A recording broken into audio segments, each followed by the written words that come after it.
फटाफट से पहले एक रिकैप ले आते हैं आपके सामने कि आज मार्केट में हुआ क्या।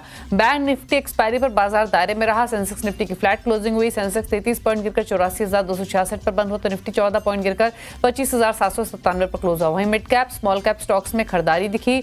मिड कैप 205 पॉइंट चढ़कर 60,358 पर बंद हुए। आज के बाजार में आईटी मेटल इंडेक्स बढ़त पर क्लोज हुए तो एनर्जी ऑयल एंड गैस और पब्लिक सेक्टर स्टॉक्स में दबाव देखने को मिला।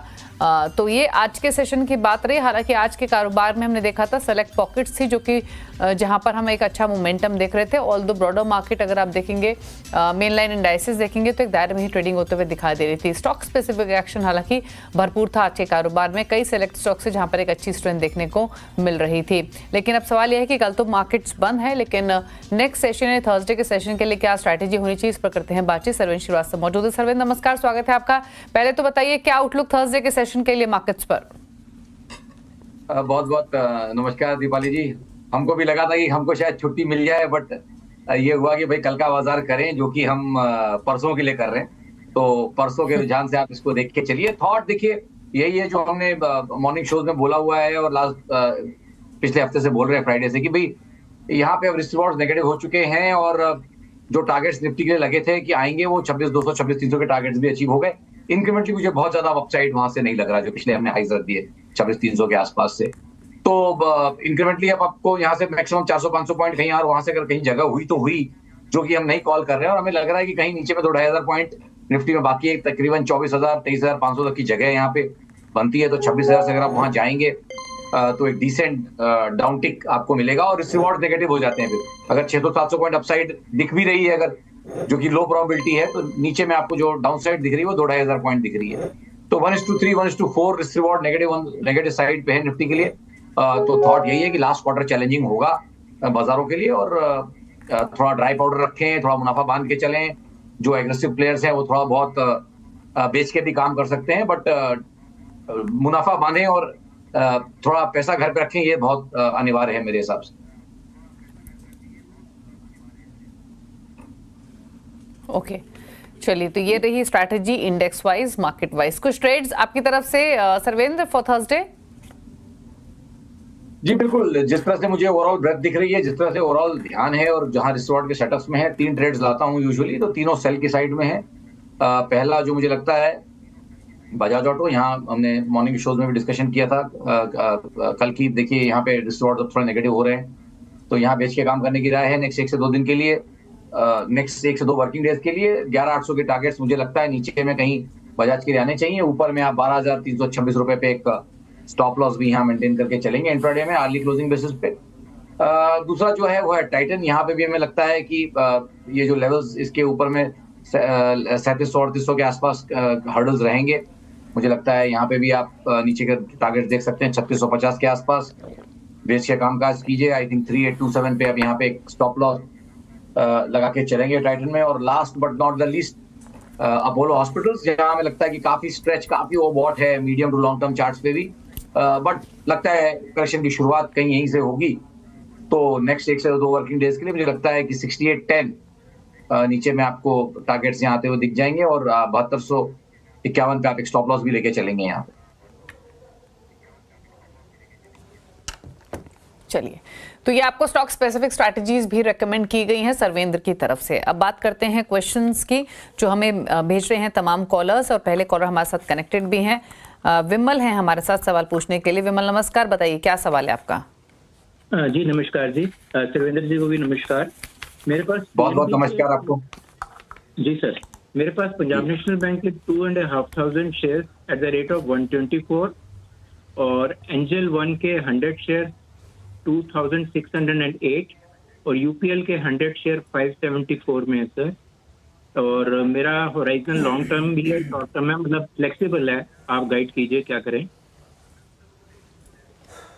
नहीं देखिए, फ्लेक्सिबल रहने में बताइए सर्वेंद्र, क्या सजेशन एंजल 1 और पीएनबी?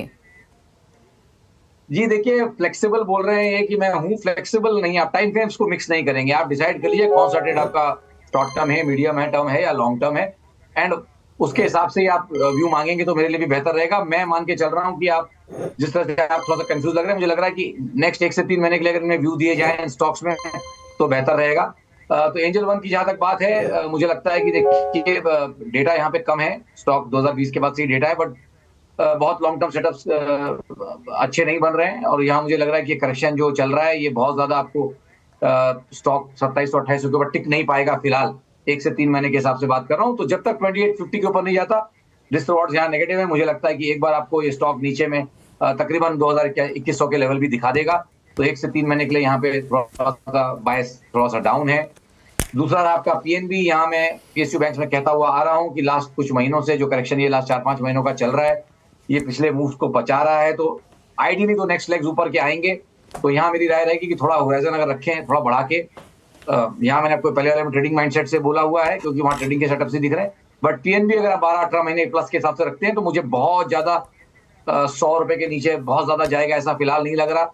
और ऊपर से अच्छा एक 40% और करेक्शन तब हो जाएगा, 140 वाली चीज तकरीबन 100 रुपए तक आ जाएगी। तो अराउंड एक अप्रोक्सीमेट बैक ऑफ एनवेलप एक 35-40% करेक्शन आपका हो जाएगा। तो मुझे लगता है कि नेक्स्ट लेग ऊपर का आना चाहिए। तो मेरे ख्याल से यहाँ 12 महीने होराइजन से बने रहे। ओके, चलिए बात करेंगे अब ऋषभ से, पुणे से हमारे साथ कनेक्टेड है। ऋषभ नमस्कार, बताइए क्या सवाल है आपका। Good evening ma'am. Good evening sir. Sir मेरे पास टाटा पावर मैंने बाय की है, 550 शेयर है, 468.5 से मेरी बाइंग है। तो 3 से 6 महीने का व्यू मुझे जानना था शॉर्ट टर्म के। ओके ओके, नहीं बड़ा बताइए सर, 3 to 6 मंथ्स का व्यू टाटा पावर। जी बहुत अच्छा। देखिए क्लियर है कि इनका शॉर्ट टर्म 3 से 6 महीने है, विच इज गुड। मैं यूजुअली 1 से 3 महीने तक शॉर्ट टर्म डेफिनेटली लेके चलता हूँ। तो अच्छा है कि ये 3-6 महीने शॉर्ट टर्म सोच रहे हैं, तो मतलब इनका लॉन्ग टर्म डेफिनेटली 12-18 महीने प्लस का होगा। तो ऐसे केसेस में सेटअप्स निकालना और बात करना बहुत अच्छा हो जाता है। देखिए बहुत लेट आए हैं इस ट्रेड में, ट्रेडिंग माइंडसेट से भी अगर आए हैं तो लेट आए हैं, बट यस एक पीछे multi month multi year multi quarter के जो टॉप्स का जो ब्रेकआउट हुआ तकरीबन 460-465 के आसपास, वो एक मीनिंगफुल ब्रेकआउट है। क्योंकि वहां पे इसके पहले अगर आप देखें तो बाजार कहीं अटका था कई महीनों से और उन लेवल्स को क्लियर नहीं कर पा रहा था। तो एक ट्रेडिंग ब्रेकआउट इन्होंने प्ले किया है, उसको उसी एंगल से सोचें, उससे ज्यादा ना सोचें। ये बहुत बढ़िया सोच रहे हैं पहली बात। और दूसरी बात ये है कि ट्रेड में बहुत लेट आए हैं। आप ये मान के चलिए कि भाई आप इसमें बहुत लेट आए हैं। कोविड में इसका 25 रुपए का भाव था और ऊपर में 500 रुपए अगर ये हो गया है तो 20 बैगर ऑलरेडी हो चुका है। तो बहुत ज्यादा यहाँ खड़े ना रहें, 1 से 3 महीने का ही ध्यान रखें। और उसमें जो बेस्ट केस मुझे दिख रहा है वो है 510। इस ब्रेकआउट में 510 515 के टारगेट्स ब्लू स्काई टेरिटरी है। तो थोड़ा प्रोजेक्शंस करके जो मुझे दिख रहा है रीजनेबल एक रेंज, वो मैं इनको बता रहा हूँ। और अगर उस ट्रेड में ये खड़े रहना चाहते हैं, बने रहना चाहते हैं, तो 460 रुपए के नीचे एक स्टॉप लॉस भी जरूर 459.40 का एक स्टॉप लॉस जरूर मेंटेन करके चलें और अराउंड 515 के टारगेट्स। ओके, बात करते हैं अब अनिल से, कोलकाता से हमारे साथ कनेक्टेड हैं। अनिल नमस्कार, बताइए क्या सवाल है आपका। या नमस्कार जी। मैं डिफेंस के कुछ स्टॉक्स में थोड़ा लेके अभी फंसा हुआ हूँ, जिसमें मैं HAL और मैज़ेकॉन के लिए बात कर रहा हूँ। ओके, मेरे पास 100 HAL है 5200 के रेंज में एंड 100 मैज़ेकॉन डॉक 5450 में। तो वही जानना चाहता था कि अभी क्या करूँ। 5050 में मैज़गांव डॉक है आपके पास। 5450। ओके, 5450, ठीक है। या एक्चुअली बस प्रॉब्लम ये हुई है स्टॉक जी सर, अनिल जी, प्रॉब्लम ये हुई है कि आपने बिल्कुल पीक पे पकड़े ये स्टॉक्स, इसीलिए आपके भाव से भी नीचे आए हैं। जब थोड़ी प्रॉफिट टेकिंग हमने मिड कैप स्मॉल कैप्स में आते हुए देखी पिछले हफ्ते तक भी। अदरवाइज बताइए क्या सजेशन रहेगा इनके लिए, मैज़गांव डॉक और HAL। अब इनको फंसा हुआ तो इसीलिए लग रहा है क्योंकि इन्होंने पीक पे खरीदे हैं ये दोनों ही स्टॉक्स। क्या करें अब, 5400 की बाइंग है मैज़गांव डॉक में और HAL में 5200। नहीं तो HAL में कहीं ये फ्यूचर लेके तो नहीं खड़े, मैं सही पूछना चाहूंगा। ये कैश में है जी, हालांकि मेरे लेने के बाद स्टॉक 200 रुपया ऊपर भी आया था, HAL भी और मज़गांव डॉक भी।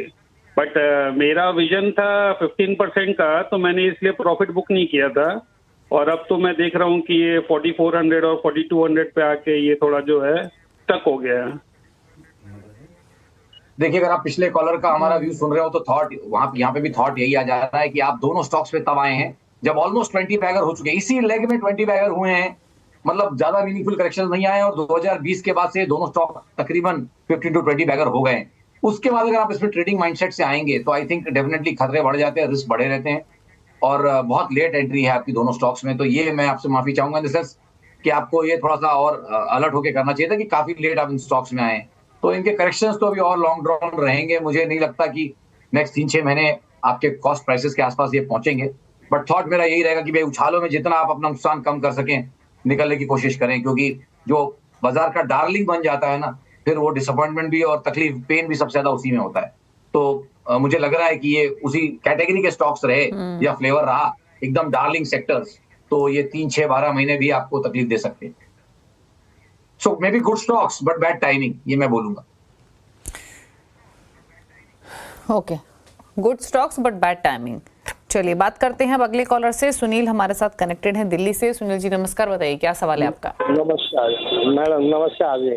मेरे पास ना मास्टेक के हैं शेयर, करीबन 800 रुपए के खरीदे हुए हैं 100 शेयर, 800 रुपए के करीब, और 500 है 600 शेयर पीसी ज्वेलर, ओके 27 रुपए लिए हुए हैं। ओके, मास्टेक में तो काफी शानदार मुनाफा आपको हो रहा है और 2645 पर कर रहा है फिलहाल ये ट्रेड। आपने लिया है 800 रुपए के भाव पर। क्या करें सरवेन, ले मुनाफा या होल्ड रखें? और पीसी ज्वेलर पर अगर आपकी कोई राय हो तो बताइए। देखिए मैं इनको मैस्टेक में डेफिनेटली बोलूंगा कि 1/3 बेच लें, तो बाकी स्टॉक इनका फ्री हो जाता है। इसमें ग्रे एरिया ये है कि देखिए ये स्टॉक का हाई जो था वो 2022 का ही है। 21-22 में इसने जो हाई रखे उनके बहुत ज्यादा 21 वाले यूक्रेन हाई जो था, यूक्रेन हाई बाजार का था, उसके बहुत ज्यादा बाहर नहीं गया है बाजार, जहां पे आपके इतने हाई पे हाई लगाया जा रहा है। तो ये अपने आप में एक थोड़ा सा अलर्ट का रेड फ्लैग है। 1/3 बेच लें, मुनाफा घर पे ले जाएं, एटलीस्ट फॉर कैपिटल घर पे ले जाएं, और मुनाफे के शेयर चाहे तो छोड़ दें, 1 से 3 महीना और देख लें, और बाउंस बैक में उनमें भी अगर चाहे तो थोड़ी मुनाफा वसूली 3000 के आसपास करें। बट फिलहाल 1/3 बेच दें मैस्टेक में। जहां तक रही पीसी ज्वेलर्स की बात, यहाँ मुझे लगता है कि ठीक है, चलिए अभी जिस तरह से गोल्ड में रुझान पॉजिटिव चल रहा है, इनमें भी मोमेंटम पॉजिटिव है, तो यहाँ पे चाहे तो ट्रेड में बने रहें, बट एक ट्रेलिंग स्टॉप लॉस टाइट मेरे हिसाब से 154 पे रखे। 154.40 पे एक स्टॉप लॉस जरूर मेंटेन करके चले यहाँ। ओके, चलिए ये रहा सजेशन आपके लिए। राजेंद्र से बात करते हैं, दिल्ली से हमारे साथ कनेक्टेड है। राजेंद्र जी नमस्कार, बताइए क्या सवाल है आपका। हेलो, आपको ऑडियो मिल रही है राजेंद्र जी, प्लीज अपना सवाल पूछिए। जी सरवेन सर से पूछना है मेरे को कि मेरे पास एसबीआई के 450 शेयर हैं, एवरेज प्राइस है 770, जिसमें पर DSIP 2 शेयर का है, तो टारगेट 2 साल में अचीव हो जाएगा या नहीं, जानना चाह रहा था। सरवेन जी डिफिकल्ट क्वेश्चन आपके लिए। 2 साल में 2000 का टारगेट आएगा क्या एसबीआई में 770 के बाएंगे? देखिए 2 साल का व्यू पकड़ के चल रहे हैं, तो मे बी सवाल इनका ठीक है, जहन के सवाल आया होगा। थॉट यही है, देखिए मैं इसमें डेफिनेटली ये देखता हूँ कि 2010 से लेके अगर आप देखिए 2018-19 तक ये स्टॉक जो है ना 380-350 वो एरियाज को क्लियर नहीं कर पा रहा था, 380-390, तो 400 का राउंड फिगर अगर पकड़े हैं आप, तो उसका ब्रेकआउट हुआ और डिसाइसिवली हुआ, और उसमें स्टॉक डबल भी हुआ। तो यस, एक छोटे करेक्शन के बाद व्हाई नॉट नेक्स्ट लेग ऊपर का इसमें डेफिनेटली आ सकता है। 2 पूरा पहुंचेगा कि नहीं, बट मुझे लगता है कि 2 साल का मेरे से टारगेट पूछेंगे तो तकरीबन 1450-1500 तक की जगह है। और